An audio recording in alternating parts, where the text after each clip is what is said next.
मोती सुधा से शादी करने से इनकार करता है क्योंकि सुधा खूबसूरत नहीं थी।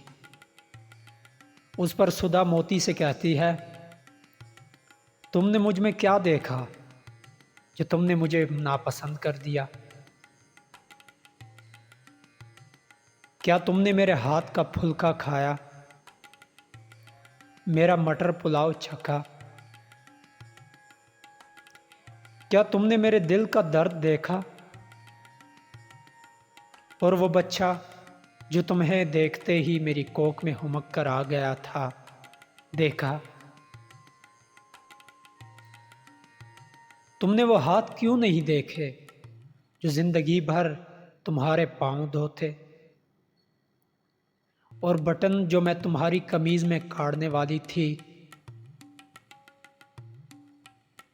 तुम मेरे जिस्म की रंगत से डर गए, मगर तुमने उस स्वेटर का उजला रंग न देखा जो मैं तुम्हारे लिए बुनना चाहती थी।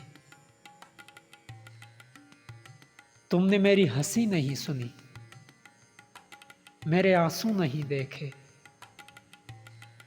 मेरी उंगलियों के लम्स को अपने खूबसूरत बालों में महसूस नहीं किया, मेरे कुंवारे जिस्म को अपने हाथों में लरसते हुए नहीं देखा। तो फिर तुमने मुझे कैसे नापसंद कर दिया?